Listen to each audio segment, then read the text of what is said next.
Biodiesel, jatropha, jojoba, एरंड, करंज आणि सामन. बायोडिझेल निर्मिती आणि वापर. जेट्रोफाच्या खोडातून एक वेगळ्या प्रकारचे रसायन निघते. त्यामुळे उंदीर, घुशी यापासून संरक्षण करण्यासाठी जेट्रोफाच्या फांद्या उपयोगी पडतात. जेट्रोफाचे कवच विरहित बी हे एक प्रभावी असे उंदीरनाशक औषध समजले जाते. याचबरोबर जेट्रोफाची पाने, बिया इत्यादी धान्य साठवणीत उपयोगी पडतात. जेट्रोफासाठी हवामान आणि जमीन. जेट्रोफा हा मध्यम वाढीचा झुडूपवजा वृक्ष आहे. इंग्रजी भाषेत बुश असा शब्द असला तरी मराठी भाषेत यास झुडूप म्हणणे अधिक योग्य ठरते. हे झुडूप पूर्णतः जंगली नसून गावकुसाच्या तसेच ओढ्या नाल्याच्या कडेने निसर्गातच अनेक ठिकाणी वाढत असताना दिसून येते. विषम हवामान, उच्च तापमान, कडाक्याची थंडी, वादळ वारे इतकेच काय पण गारपिटासही जेट्रोफा दाद देत नाही. अशा प्रकारचे हवामान अनेक ठिकाणी मोठ्या प्रमाणात आढळून येते. असे असले तरी फक्त हवामानाचाच विचार करून जेट्रोफाची केलेली लागवड सहसा यशस्वी होत नाही. त्यासाठी जमिनीचा विचार पुढे आला. जवळजवळ 400% जेट्रोफा हे झुडूप हवामानाच्या बाबतीत जितके काटक आहे तितकेच किंबहुना त्याहूनही अधिक जमिनीच्या बाबतीत चोखंदळ आहे. निसर्गतः जेट्रोफाची झुडपे ही नदी नाल्याच्या कडेनेच आढळतात. याचे मुख्य कारण म्हणजे जेट्रोफाची मुळे जाड मासल असल्यामुळे ती वाढण्यास आणि पसरण्यास पोयट्याची आणि खोल अशी जमीन लागते. झुडपांची वाढ अत्यंत मंद गतीने होते. वर्षातील बराच काळ झुडपे पानगळीच्या अवस्थेत राहतात. अशा झुडपावर फुले कमी लागून फळधारणाही कमी होते. बियांची संख्या आणि त्यांचा आकार लहान आणि अनियमित असतो. जवळजवळ 40% पौंडात फळधारणा होत नाही. त्यामुळे वजनात आणि उत्पादनात मोठी घट येते. याशिवाय अजून एक महत्वाची बाब अशी की पोयट्याच्या आणि खोल जमिनीत जेट्रोफा 40 ते 50 वर्षे वयापर्यंत उत्पादनक्षम राहू शकतो.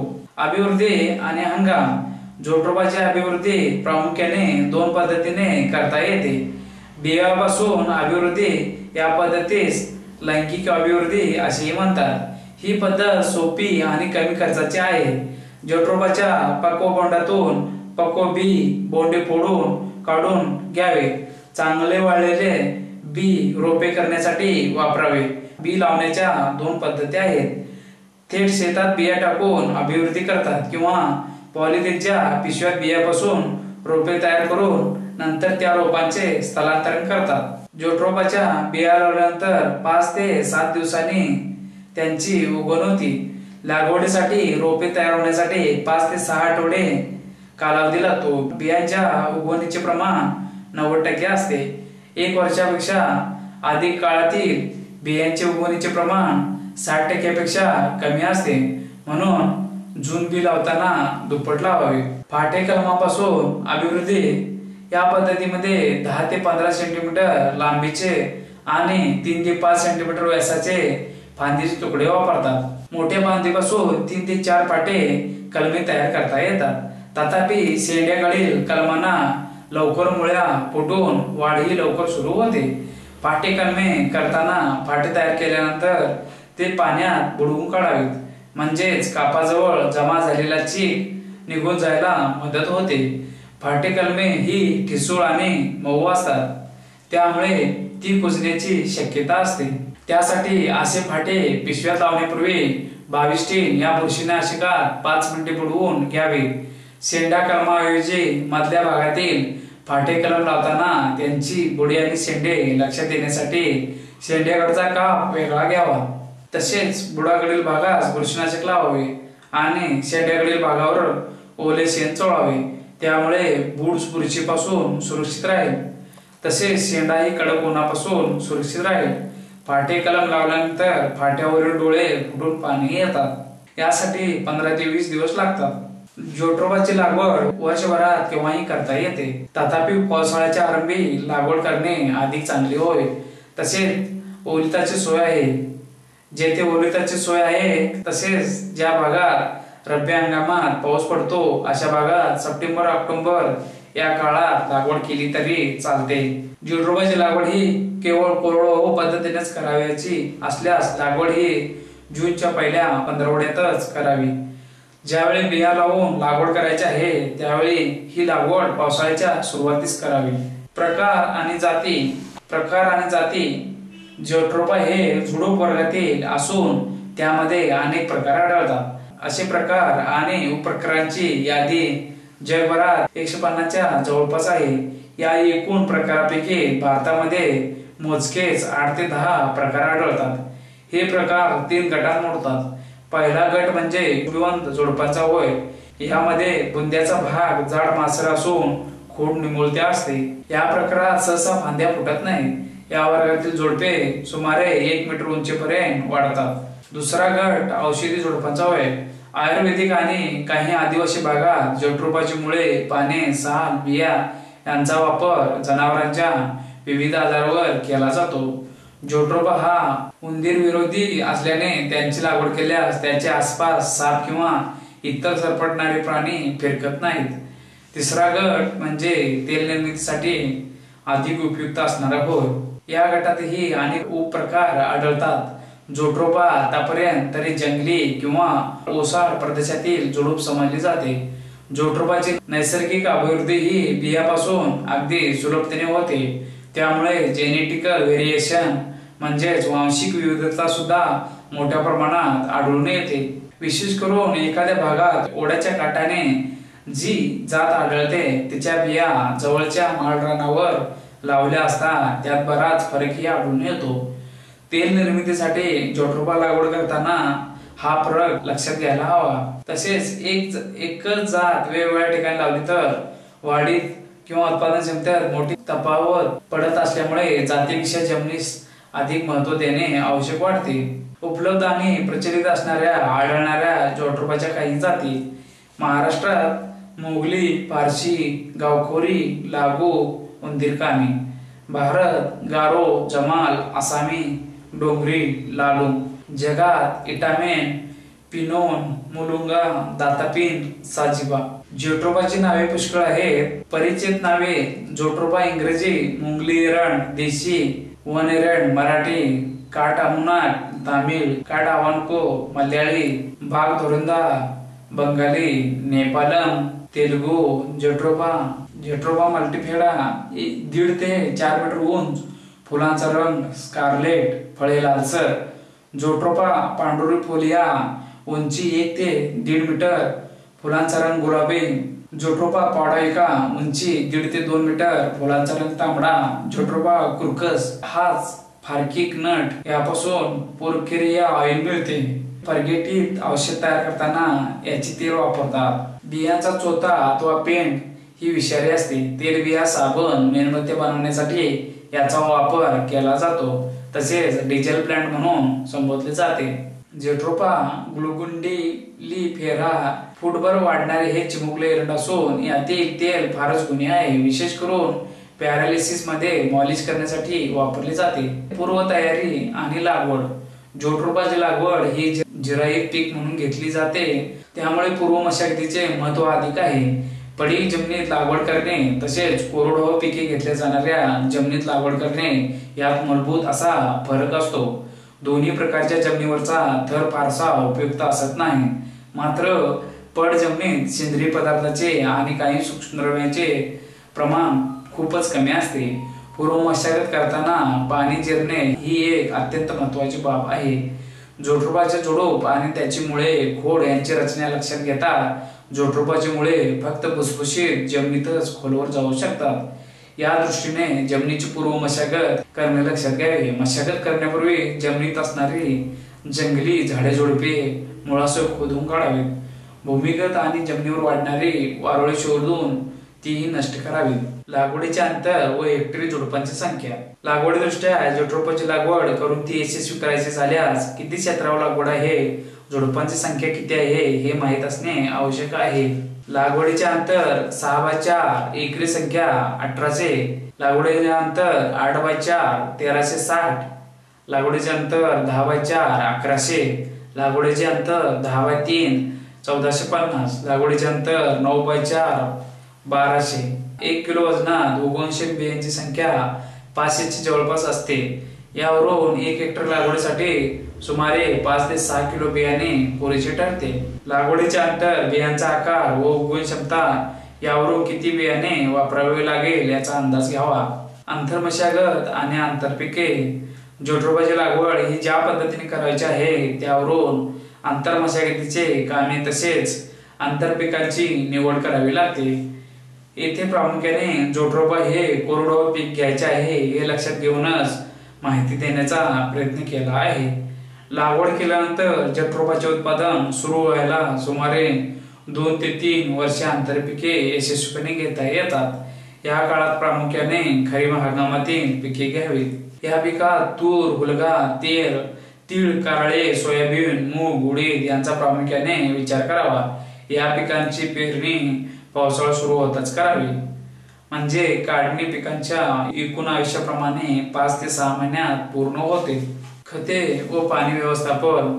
जोडरोपाची लागवड ही चर पद्धतीने वेळेवर आणि जिरायत पद्धतीने केली असली तर पिकास पाणी देण्याची गरज पडत नाही.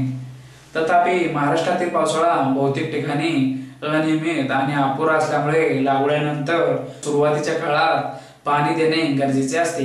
ही गरज पहिल्या टप्प्यात तुटवडे साधण्यासाठी आवश्यक असते.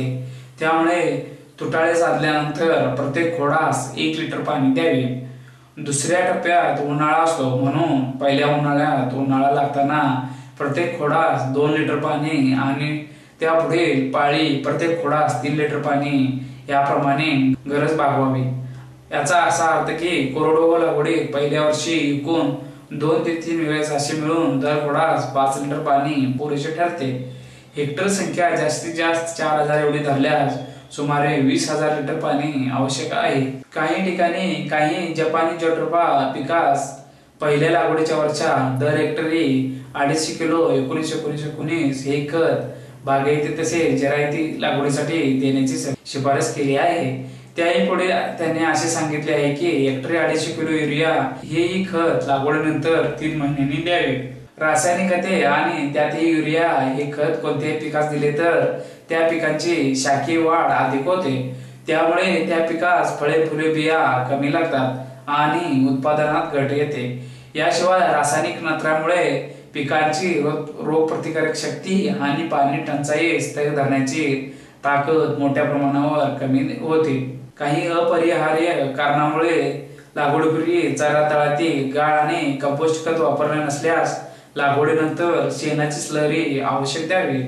यासाठी ताज्या शेणा साधारणपणे 10 किलो ताज्या शेणासाठी 1 kilo urea, 1 kilo super phosphate आणि 1 किलो सूक्ष्म द्रव्यांचे मिश्र खत हे मिश्र खत 8 दिवस आंबवून नंतर त्यात पाणी ओतून ते 200 लिटर करावे.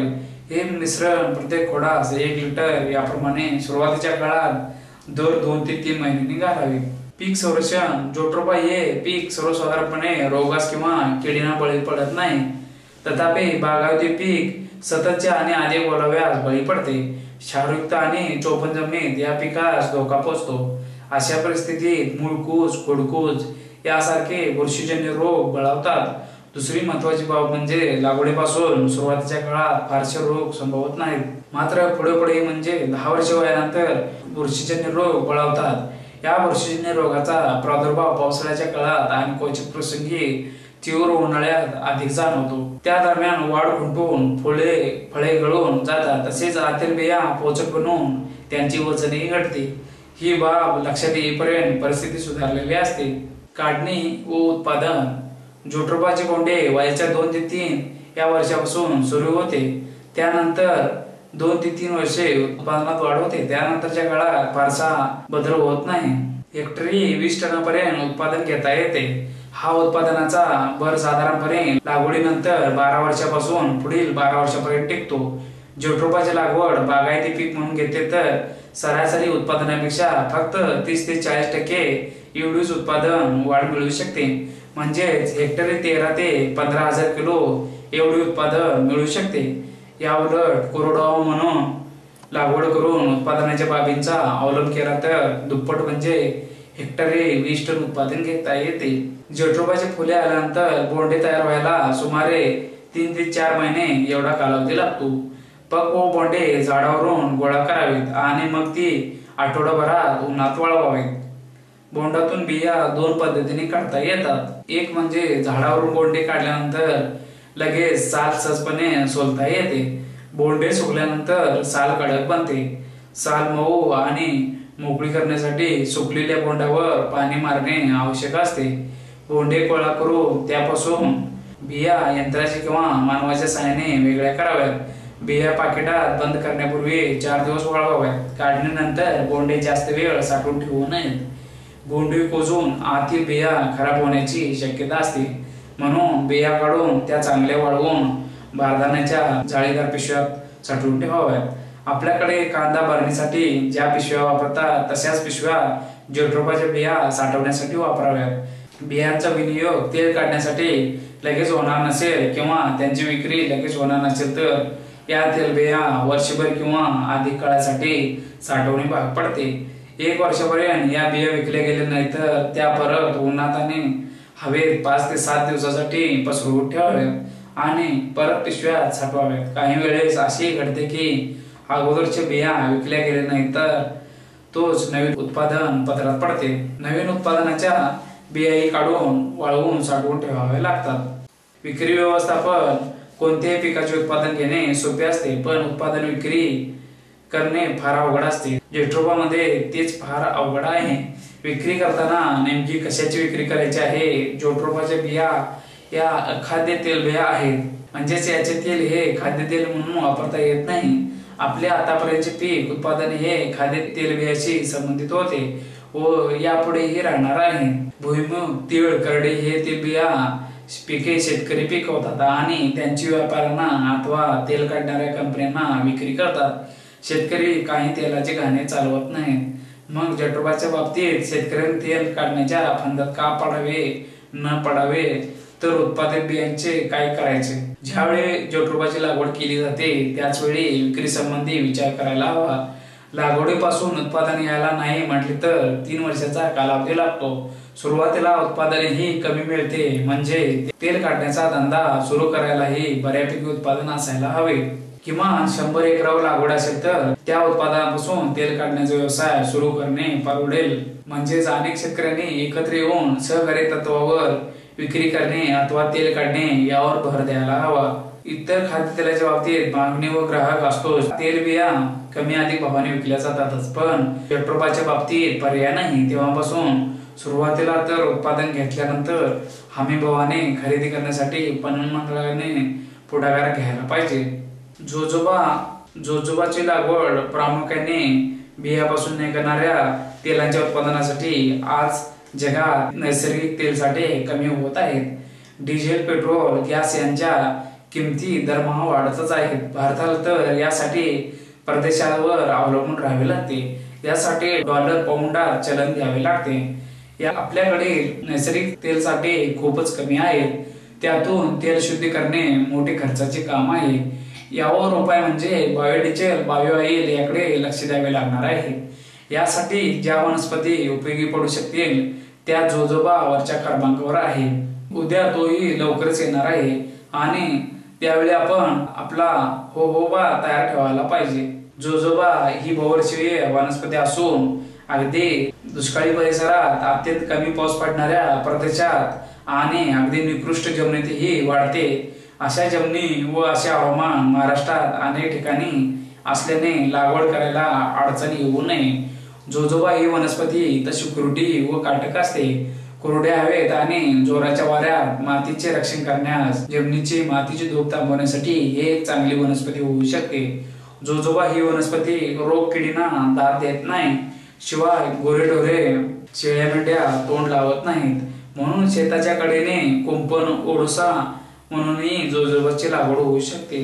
जोजोबा तेलाचे व्यापारी व औद्योगिक महत्व। जोजोबाचे तेल इंधन म्हणून जेवढे उपयोगी आहे त्याच्या 100 पटीने हे वंगण म्हणून महत्वाचे आहे। अतिवेगाने चालणाऱ्या मोटारी, जहाजे, रेल्वेगाड्या आणि विमाने ही की ज्यांची वेग ताशी 500 किलोमीटर पेक्षा अधिक आहेत अशा वाहनासाठी जोजोबाचे तेल इतर कोणत्याही तेलापेक्षा मजबूत आणि परिणामकारक आहे. शर्यतीच्या मोटारी, टेहळणी करणारी विमाने, अंतराळयाने, क्षेपणास्त्रे इत्यादी साधनांमध्ये जोजोबाचे तेल महत्वाचे आहे. या तेलाच्या अणूंची रचना अशी असते की त्यावर उच्च तापमान आणि उच्च दाब याचा परिणाम होत नाही. या तेलामुळे घर्षण इतके कमी होते की त्यामुळे पेट्रोल आणि डिझेल यांची नासाडी जवळजवळ थांबते, म्हणजेच त्यांचे परिणाम अधिक वाढतात. उदाहरणार्थ सध्या पेट्रोलमध्ये एखादे तेल वंगण म्हणून घातल्यानंतर 1 लिटर पेट्रोलवर 40 किलोमीटरची क्षमता असते, तर जोजोबाच्या तेलामध्ये ही क्षमता 40 वरून 100 पर्यंत जाते.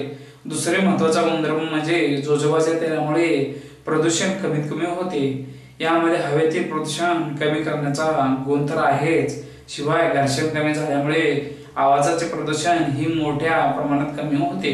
जोजोबाचे तेल लवकर खराब होत नाही, ते 25 ते 30 वर्षापर्यंत सुस्थितीत राहू शकते.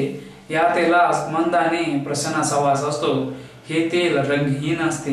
हे तेल 285 डिग्री सेल्सिअस या तापमानातही उडून जात नाही. या तेलाचे दुसरे वैशिष्ट्य म्हणजे हे तेल बेन्झीन, पेट्रोल, इथर, क्लोरोफॉर्म यामध्ये विरघळते. आणि तिसरे वैशिष्ट्य म्हणजे हे तेल अल्कोहोल आणि असिटोन मध्ये सहज मिसळते. अलीकडे काही प्रगत राष्ट्रांमध्ये जोजोबाचे तेल गोडे तेल म्हणून स्वयंपाकासाठी सुद्धा वापरता येऊ लागले आहे. ते कॅलरीज कमी करून वापरता येते. साहजिकच त्यामुळे लठ्ठपणा, स्थूलपणा वाढत नाही. अमेरिकेत या तेलाला खूपच मागणी आहे. सौंदर्य प्रसाधनामध्येही या तेलाचा वापर करून ही प्रसाधने अधिक टिकाऊ बनतात. ही सौंदर्य प्रसाधने त्वचेमध्ये चांगल्या प्रकारे शोषली जाऊन त्वचा मुलायम बनते.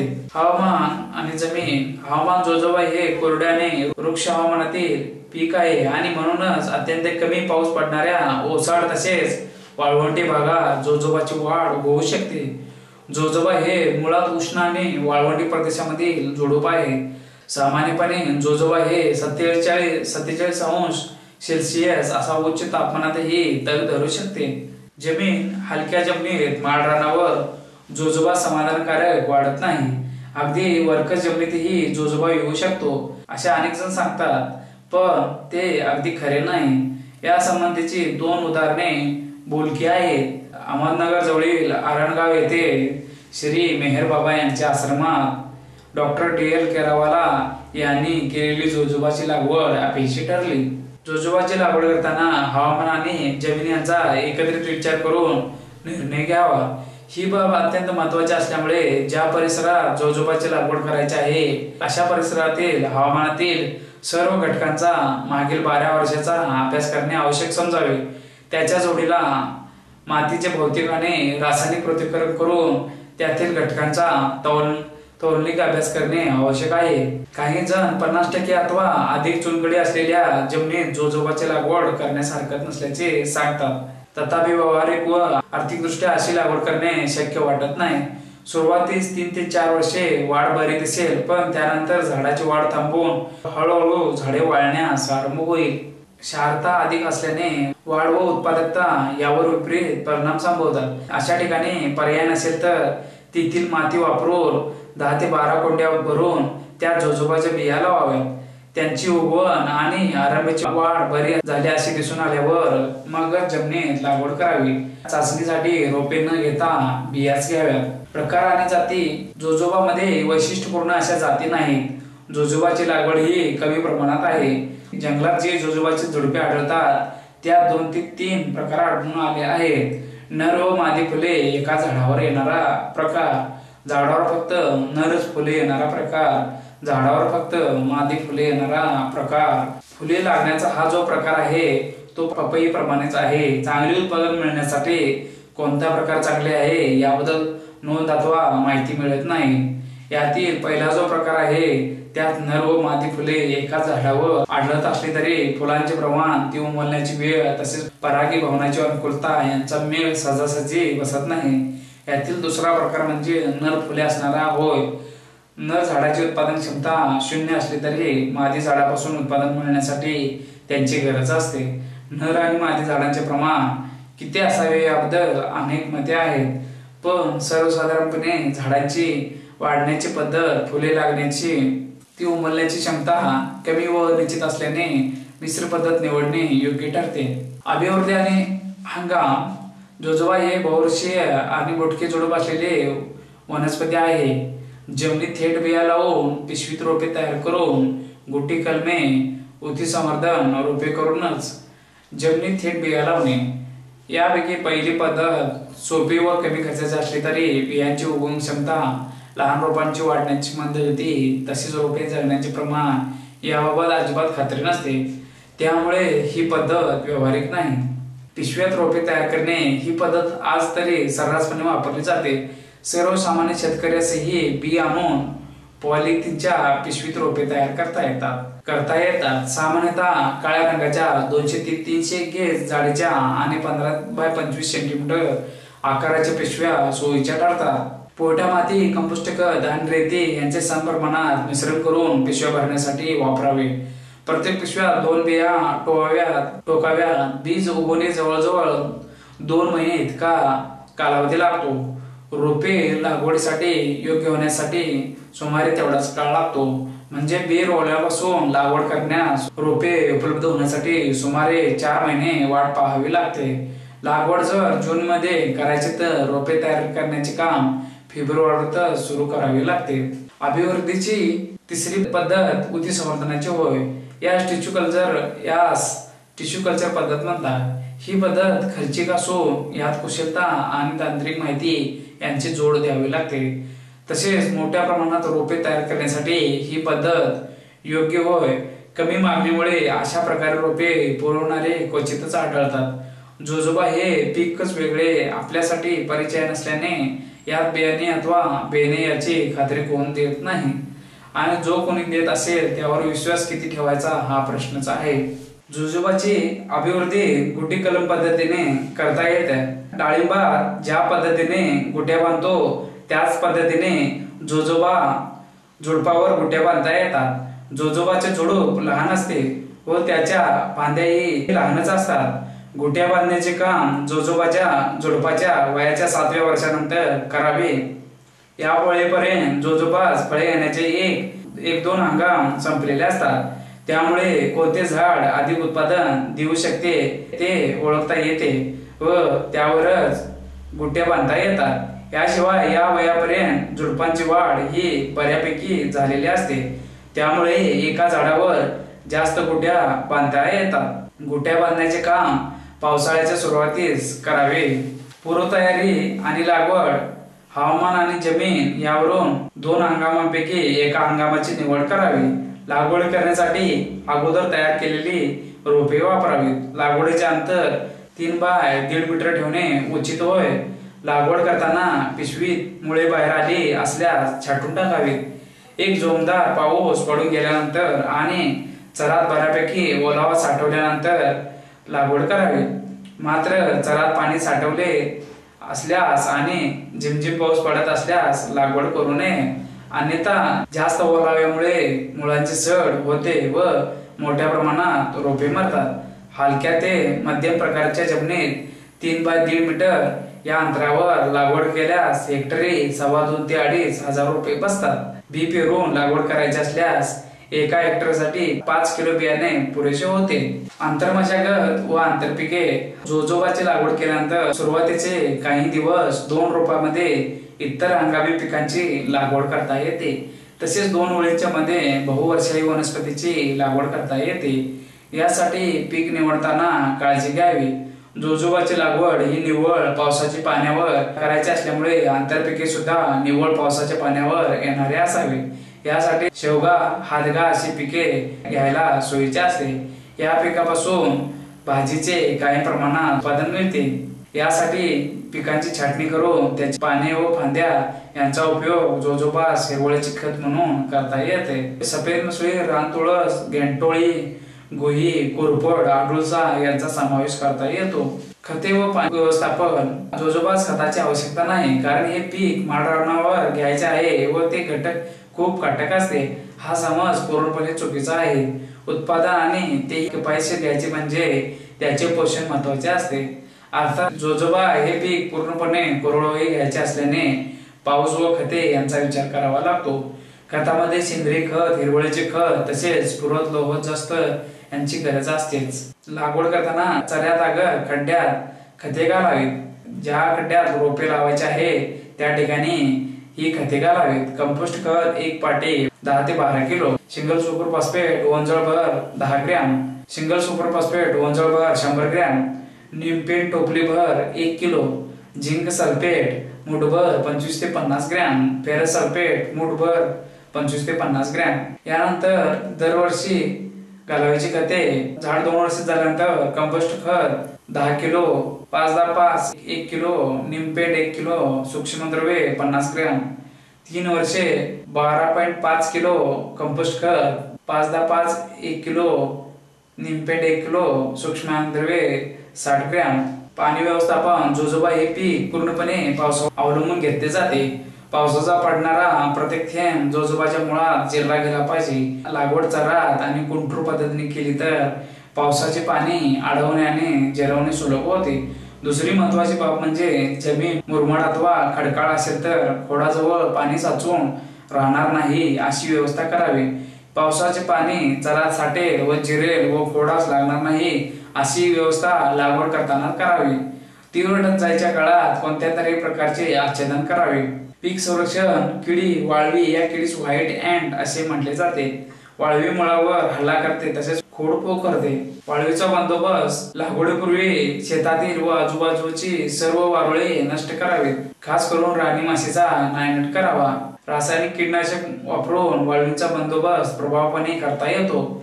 BSC, कार्बारेल इत्यादी कीटकनाशकांचा वापर होत असतो, पण अलीकडे BSC वर बंदी आहे। क्लोरोपायरिफॉस हे कीटकनाशक प्रभावी समजले जाते।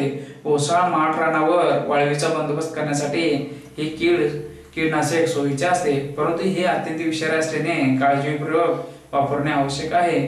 सूत्रकृमी तथा नेमॅटोड्स। एका प्रकारात मुळावर लहान मोठ्या गाठी असतात तर दुसऱ्या प्रकारामध्ये गाठी आढळत नाहीत, पण मुळे जास्त जायबंदी होतात। मुळावर गाठी वाढल्यानंतर जोजोबाची वाढ कोंडते, पाणी पिवळे पडतात व गळून जातात, नंतर झाड वाढण्यास सुरुवात होते। सूत्रकृमीमुळे लगेच झाडे मरत नाहीत, पण त्यांच्या उत्पादन क्षमतेवर मात्र विपरीत परिणाम होतो। दरवर्षी पावसाळ्यापूर्वी खते घालताना दर खोडास 1 किलो निमपेंट खत म्हणून घालावे। मावा। जोजोबाच्या पानावर अनेक वेळा मावा ही कीड आढळते। पांढरी माशी। पानाच्या खालच्या बाजूस पांढरी माशी या किडीचा प्रादुर्भाव आढळतो। जोजोबावरील रोग। मुळकूज, तांबेरा, पानावरील काळी कूज असे बुरशीजन्य रोग आढळतात। ट्रायकोडर्मा विरडी या बुरशीनाशकाचा हेक्टरी 20 किलो याप्रमाणे पावसाच्या आरंभी वापर करावा। उत्पादनाच्या पद्धती। उत्तम प्रकारचे बेणे। जोजोबा फुले लागण्यापूर्वी जे प्रकार आहे त्यामध्ये मादी फुले अधिक निपजणाऱ्या झाडापासून तयार झालेले बेणे वापरणे महत्वाचे होय।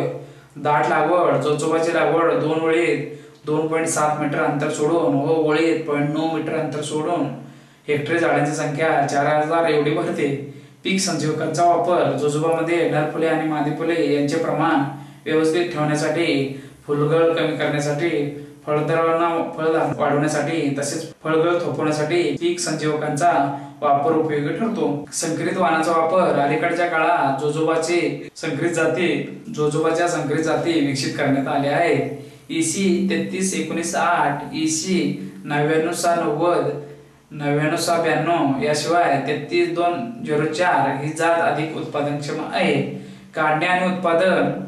जोजोबा हे मुळातच जंगलात वाढणारी वनस्पती असल्याने शेतातील लागवडीच्या वाढीमध्ये व उत्पादनामध्ये फरक पडू शकतो। पहिला बहार साधारणपणे 3ऱ्या आणि 4थ्या वर्षी येतो। हवामान व इतर भिन्नतेमुळे ह्यात फरक पडू शकतो। जोजोबाच्या झाडापासून ही फळे मिळतात, त्या फळातील बिया तेल निर्मितीच्या दृष्टीनेच महत्वाच्या असतात, त्यामुळे त्यांची काढणी व उत्पादनात अनन्यसाधारण महत्व आहे। जोजोबाच्या लागवडीत या फळांच्या बहार काळात ती कोणकोणत्या अवस्थातून जातात, काढणीलायक केव्हा होतात, तसेच ती काढताना कोणती काळजी घ्यायची पाहिजे, फळांची काढण्यापूर्वी काढणीची अवस्था आजमावणे किंवा फळे काढणीलायक झाडे असल्याची लक्षणे अथवा खुणा ओळखणे। जोजोबाचे सुरुवातीचे उत्पादन अल्प असते। सर्वसाधारण प्रत्येक झाडापासून पहिल्या बहाराच्या वेळी 100 ग्रॅम बिया उपलब्ध होतात, परंतु त्यानंतर 10 ते 12 वर्षांनी प्रति झाडास 2 किलो बिया मिळतात। पूर्ण वाढलेल्या आणि व्यवस्थितपणे जोपासलेल्या झाडापासून 15व्या वर्षापासून 2.5 किलो बिया मिळू शकतात. फळे तोडल्यानंतर ती पॅकिंग करण्यासाठी जेथे एकत्रित केली जातात ती जागा स्वच्छ व हवा गळती राहील अशी असावी. अन्यथा कोंदट किंवा दलदलीच्या ठिकाणी जोजोबाच्या बियावर बुरशी चढायला अवधी लागत नाही. तोडलेल्या फळांची प्लास्टिकची क्रेटमधून व्यवस्थित वाहतूक करून साठवणुकीचे ठिकाणी आणावी. तेथे त्यांची मोठी, मध्यम व लहान अशा श्रेणीने प्रतवारी करावी. उत्पादन जोजोबाची लागवड व्यवस्थित व समजून उमजून तसेच आधुनिक तंत्राचा वापर करून केल्यास हेक्टरी 4000 झाडे बसतात व त्यापासून मिळणारे उत्पादन 3 वर्ष वयाच्या झाडाचा प्रति झाड उत्पादन 0.10 किलो एकरी, 0.4 टन हेक्टरी, 1 टन हेक्टरी उत्पादन. झाडाचे वय 51 ते 60 वर्षापर्यंत प्रति झाड उत्पादन 4 किलो एकरी उत्पादन, 6.5 टन हेक्टरी उत्पादन, 17.75 टन. विक्री व्यवस्थापन जोजोबाचे बिया काढून वाळवून साठवून नंतर त्यांची विक्री करता येते. तथापि लहान प्रमाणात अशा व्यवस्थापनाची साखळी तयार होणे आवश्यक आहे. सामूहिकरित्या लागवड केल्यास अशी साखळी तयार केल्यास जोजोबा किफायतशीर ठरू शकतो. एरंडाचे मूळ स्थान नेमके कोणते याबद्दल दुमत असून ती दोन्ही मते खरी आहेत. एरंडाचे 2 प्रकार आढळतात. पांढरवट खोडाचा व काहींचा बुटका प्रकार हा भारतीय असून त्याचे उगमस्थान हिमालयाच्या पायथ्याशी मानले जाते. या भागातून वाहणाऱ्या नद्यांच्या प्रवाहाबरोबर बियांचा प्रसार दक्षिण पूर्वेकडे आणि पश्चिमेकडे झाला. एरंडाचे महत्व. एरंडे हे माणसास उपयुक्त आहे. त्यांची अभिवृद्धी अगदी सहजपणे होते.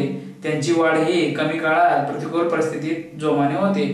उंच वाढला एरंड, नाही छाया नाही गोडी अशी एक म्हण आहे. तसेच एरंडाचे गुरळा असा एक वाक्यप्रचारही आहे. या दोन्ही प्रकारात एरंडाची जरी हेटाळणी केलेली दिसते पण एरंडाची उपयुक्तता भारतीयांना फार पूर्वीपासून पटलेली आहे. इंधन तेल म्हणून रॉकेल हे खनिज तेल येईपर्यंत गावागावात चिमण्यासाठी वापरले जायचे. एरंडीच्या लोकांचा दिवा हा मंद असतो, त्यावर फारशी काजळी येत नाही. बाळंतींच्या खोलीत एरंडाची पंथी लावण्यामागे हाच हेतू असावा. एरंडाची पाने हा शेळ्यांना आवडता पाला आहे. खोड फांद्या या ठिसूळ व पोकळ असून पानावर त्यांचाही वापर चाऱ्यात होतो. एरंडीची पेंड अथवा ढेप ही वनस्पतीची खत म्हणून भूक भागवते. एरंडी पेंडीचा खत म्हणून उपयुक्त होतो. शिवाय तिच्यामुळे जमिनीतील द्रव्ये, कृमी, कीड, बुरशी यांचाही बंदोबस्त होतो. हवामान व जमीन. हवामान. एरंड हे उष्णकटिबंधातील पीक असले तरी त्याची लागवड समशीतोष्ण कटिबंधात यशस्वी करता येते. कडक थंडीच्या प्रदेशात तसेच 2000 मीटर पेक्षा उंच भागात एरंड लागत नाही. साधारणपणे तापमान 25 डिग्री ते 30 डिग्री सेल्सिअस असल्यास दगडावर फळ लागल्याचे प्रमाण वाढते. सामान्यपणे ज्या भागात 500 ते 800 मिली पाऊस पडतो अशा भागात एरंडाचे चांगले उत्पादन मिळते. जमीन. एरंडाच्या पिकापासून वाळूसर पोयटा किंवा गाळाची जमीन चांगली मानवते. हलक्या जमिनीत माळ रानावर तसेच उथळ जमिनीत एरंडाचे पीक वाढत असले तरी उत्पादनात मात्र ते कमी पडते. काळी सुपीक आणि खोल जमीन तसेच ओलिताखाली जमीन या पिकास मानवत असली तरी अशा जमिनीस एरंड उंच वाढतात व त्या मानाने त्यावर फुले आणि बोंडे येण्याचे प्रमाण अतिशय कमी असते. अभिवृद्धी आणि हंगाम. अभिवृद्धी. एरंडाची अभिवृद्धी बियापासून केली जाते. यासाठी पक्व, भरीव, निरोगी व मागील हंगामात गोळा केलेल्या बिया वापराव्यात. बी उगवण्यासाठी वापसा अवस्था योग्य होय. हंगाम. एरंडाचे पीक हे हंगामी स्वरूपाचे आहे. पावसाळ्यातील उबदार व दमट हवामान या पिकात चांगले मानवते. जेथे ओलिताची सोय आहे किंवा जमिनी मध्यम आणि पोट्याच्या आहेत अशा परिस्थितीत हळव्या जातीची लागवड हिवाळा संपताना करावी. ज्या भागात कडाक्याची थंडी सहसा पडत नाही अशा भागात हिवाळ्याच्या आरंभीच लागवड केल्यास यशस्वी होते. प्रकार आणि जाती. एरंडामध्ये मुख्य 2-3 प्रकार आहेत, मात्र या प्रत्येकात अनेक जातींचा समावेश होतो. एरंडाच्या जाती या प्रामुख्याने एरंडाची वाढ, बोंडे लागण्याचे प्रमाण, बियांचे उत्पादन, त्यातील तेलाचे प्रमाण यावरून ठरतात. विविध राज्यातील एरंडाच्या सुधारित जाती. SC6 लाल खोड, दुबार बहार, लहान बी. S20 हिरवे खोड, दुबार बहार, बी मध्यम आकाराचे. उत्तर व मध्य गुजरातात खोल वाळूचा पोयटा ते पोटा जमिनी करता योग्य चाल. देवडा 20 हिरवे खोड, एकच बहार, लहान बी. सौराष्ट्राच्या उथळ पोयटा जमिनीसाठी योग्य.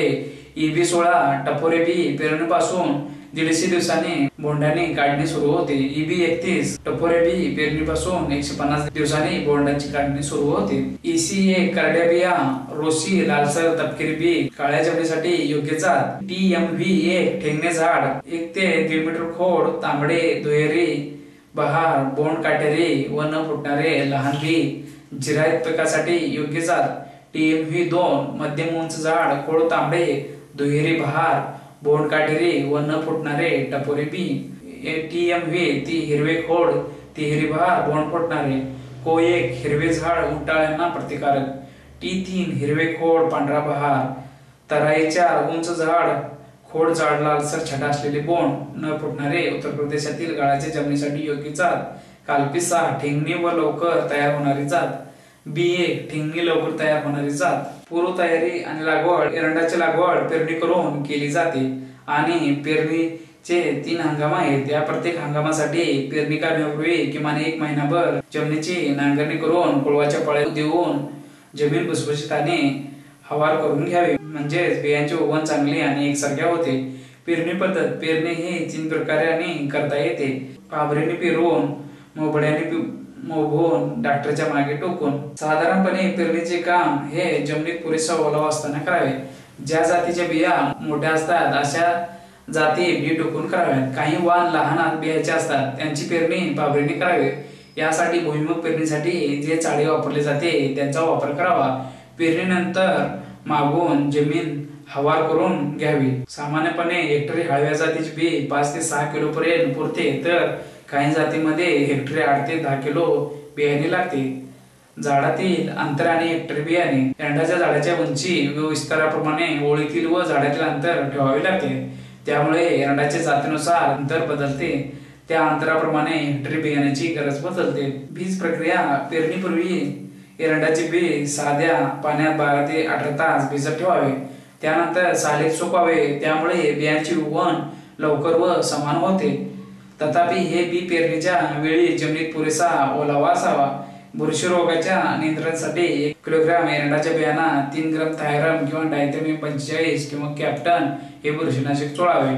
आंतरमशागत आणि आंतरपिके. कोळपणी करणे गरजेप्रमाणे 15 दिवसाच्या अंतराने 2 कोळपण्या कराव्यात. खुरपणी करणे पावसाळ्यात तणांचा प्रादुर्भाव होतो. ओल जास्त असेल तर कोळपणी करणे शक्य नाही. अशा वेळी खुरपणी किंवा निंदणी करावी. तणनाशकांचा वापर जेथे निंदणी करता मजूर मिळणे दुरावस्था असते तेथे पिकातील तण नियंत्रणाचा तणनाशक वापरावे. बासालिन ग्रामोझोन. बासालिन आणि ग्रामोझोन या तणनाशकांचा वापर करावा. आंतरपिकाची निवड करताना पिकांची एकमेकाशी वाढीसाठी एकमेकात स्पर्धा नसावी. सर्व पिके एकाच कालावधीत तयार होणारी असावीत. पाण्याची गरज परस्परांशी मिळती जुळती असावी. परस्परामुळे रोगांची आणि किडीची लागण होऊ नये. खते आणि पाणी व्यवस्थापन. महाराष्ट्रात आणि इतरही एरंडाचे पीक कोरडवाहून म्हणून घेतले जाते. तसेच एरंड हे मिश्र पीक म्हणून मोठ्या प्रमाणात घेतले जाते. या 2 कारणामुळे एरंडास खताची फारशी गरज नाही असे बऱ्याच शेतकऱ्यांना वाटते. तथापि चांगले उत्पादन येण्यासाठी जागतिक स्तरावर एरंडाच्या उत्पादनासंबंधी आघाडीवर येण्यासाठी एरंडीच्या पिकासाठी खत घालणे आवश्यक आहे. सामान्यपणे दर हेक्टरी 25 किलो एरंडी बियाण्याचे उत्पादन मिळवण्यासाठी 75 किलो नत्र, 24 किलो स्फुरद आणि 50 किलो पालास तसेच 15 किलो कॅल्शियम आणि 15 किलो मॅग्नेशियम एवढ्या मोठ्या प्रमाणात अन्नद्रव्ये जमिनीतून घेतली जातात. पाणी व्यवस्थापन. एरंडाचे पीक हे जिरायत म्हणून घेतले जाते. तेही प्रामुख्याने खरीप हंगामात जून ते सप्टेंबर या काळात एकूण 500 मिली पाऊस पडला तर पीक चांगले येते. हा काळ सुमारे 3.5 महिन्यांचा असतो आणि त्यात 2 आठवडे कालावधीचे 7 नक्षत्र समाविष्ट असतात. या प्रत्येक नक्षत्रातील सुमारे 30 ते 60 मिली पाऊस पडल्यास ते उत्तमच ठरते. तथापि पावसाने 3 आठवड्यापेक्षा अधिक तळी मारल्यास आणि हा काळ पीक फुलावर येण्याचा आणि बोंडे धरण्याच्या वेळेचा असेल तर उत्पादनात मोठी घट येते. म्हणून या काळात पाण्याची एक पाळी द्यावी. जेथे खरीप हंगामात भरवशाचा नसतो पण ओलत्याची सोय पुरेशी असते अशा ठिकाणी रब्बी हंगामात एरंडाचे पीक घ्यावे. रब्बी हंगामाच्या पिकास 15 दिवसाच्या अंतराने 4 पाण्याचे पाळे देणे गरजेचे असते. तर उन्हाळी पिकासाठी 10 ते 12 दिवसाच्या अंतराने 5 ते 6 पाण्याच्या पाळ्यांची गरज भासते. पीक संरक्षण. एरंडावरील रोग व त्याचे नियंत्रण. पानावर ठिपके. उत्तर प्रदेशात पावसाळ्यात या रोगाचा प्रादुर्भाव उत्तर प्रदेशातील एरंडाच्या पिकावर होतो. नियंत्रणाचे उपाय बोर्डो मिश्रण किंवा इतर कॉपर बुरशीनाशकाची झाडावर फवारणी करावी। मर व मुळकूस जमिनीत बुरशीमुळे या रोगाची बाधा होते। नियंत्रणाचे उपाय कमीत कमी 3 वर्षे एरंडासोबत पिकांचा फेरफार करावा। या रोगाला प्रतिकारक GCH4 या एरंडाच्या संकरित वाणाची लागवड करावी। जमिनीची स्वच्छ मशागत करावी। पाण्याचा निचरा करावा। पाणथळ व सखल जमिनीत एरंडाची लागवड करू नये। पानावरील ठिपके या रोगाची बाधा झाडाच्या हवेतील सर्व भागाला खोड, पाने, फुलोरा व बोंडे यांना होतो। या रोगामुळे एरंडाची रोपांची द्विदल पानावर मळकट, तपकिरी, अनियमित आकाराची चट्टे दिसतात। भुरी रोगामुळे एरंडाच्या पिकाचे बरेच नुकसान होते। प्रति हेक्टरी 20 ते 25 किलो गंधकाची भुकटी पिकावर उधळावी। रोपे करपणे हा एरंडाचा महत्त्वाचा रोग आहे। झाडाच्या वाढीच्या काळात कोणत्याही वेळी झाडाची पाने करपतात। एरंडाची रोपे 15 ते 20 सेंटीमीटर उंच असताना या रोगाला बळी पडण्याची जास्त संभावना असते। नियंत्रणाचे उपाय एरंडाच्या लागवडीसाठी उत्तम निचऱ्याची जमीन निवडावी। प्लाटाक्स 5 ग्रॅम किंवा मँकोजेब 75%, एंडोपिल M45 2.5 ग्रॅम 1 लिटर पाण्यात मिसळून झाडावर फवारणी करावी। तांबेरा या रोगाचा प्रादुर्भाव सामान्यतः तामिळनाडू, आंध्र प्रदेश व महाराष्ट्र व मध्य प्रदेशातील एरंडाच्या पिकावर होतो। नियंत्रणाचे उपाय पिकावर गंधकाची भुकटी धुराळावी। प्रति हेक्टरी 20 ते 25 किलो गंधकाची भुकटी लागते। काढणी एरंडाच्या हंगामी पिकाचा कालावधी 120 ते 300 दिवसाचा असतो, परंतु बहुवर्षायू एरंडाचा काल 10 ते 12 वर्षाचा असतो। काढणीची पद्धत एरंडाच्या झाडाला अनेक फांद्या असतात। या फांद्याच्या शेंड्यावर बोंडांचे तुरे असतात। साधारणपणे एका झाडात 4 ते 5 तुरे असतात। हे तुरे एका वेळी पक्व न होता काही दिवसाच्या अंतराने पक्व होतात, म्हणून तुऱ्याची काढणी 2 ते 4 टप्प्यात करावी। जाती परत्वे आणि हंगामानुसार एरंडावर तुरे लागून त्यावरील बोंडे होण्यासाठी लागवडीपासून सुमारे 2 ते 3 महिन्याचा कालावधी लागतो। एरंडाच्या बियांची साठवण सामान्यपणे एरंडाच्या बिया की ज्यांना एरंडे असे म्हणतात त्या साठवणे खराब होत नाहीत। वर्ष 2 वर्षे बिया टेकल्या पाहिजे, त्यासाठी काळजी घ्यावी लागते। बोंडे पक्व झाल्यानंतर त्यांची तोडणी करावी। पोचट फुटक्या एरंड्या वेगळ्या काढाव्यात। एरंड्या भरून एरंड्याची भरणी गोलपाटाचे बारदान पोत्यात करावे। हे बारदान पातळ विणीचे व मजबूत असावे। विक्री व्यवस्थापन देशातील एरंडाच्या बियांची एकूण उत्पादनापैकी सुमारे 60% बी पेरणीसाठी आणि घरगुती उपयोगासाठी राखून ठेवण्यात येते आणि बाकीच्या बियांची बाजारात विक्री होते। बियांच्या विक्रीचा उच्चांक दक्षिण भारतात फेब्रुवारी ते एप्रिल महिन्यात आणि उत्तर भारतात एप्रिल ते जून महिन्यात असतो। उष्णकटिबंधात तसेच समशीतोष्ण कटिबंधाच्या प्रदेशात करंजा हा वृक्ष नैसर्गिक जंगलातून आढळून येतो। करंजा हा बहुवर्षायू आणि सदाहरित वृक्ष आहे। या झाडाला एकच बी असलेल्या चपट्या शेंगा लागतात आणि या बियामध्ये अखाद्य तेलाचे प्रमाण 40% पेक्षा अधिक असते। या तेलाचा उपयोग वंग म्हणून केला जातो। तसेच बियापासून बायोडिझेलची निर्मिती सुद्धा होऊ शकते। तेल काढल्यानंतर राहिलेल्या चोथ्यापासून अखाद्य पेंट तयार केले जाते। हवामान व जमीन करंजा हे उष्णकटिबंधातील झाड असल्यामुळे 12 महिने उष्ण व दमट हवामान त्याच्या वाढीस फार अनुकूल असते। करंजीचे झाड नदीकाठी पोट्याच्या जमिनीत फोपावते। माळरानावर, डोंगर उतारावर तसेच चुनखडीच्या जमिनीत या झाडाची वाढ खुरडते।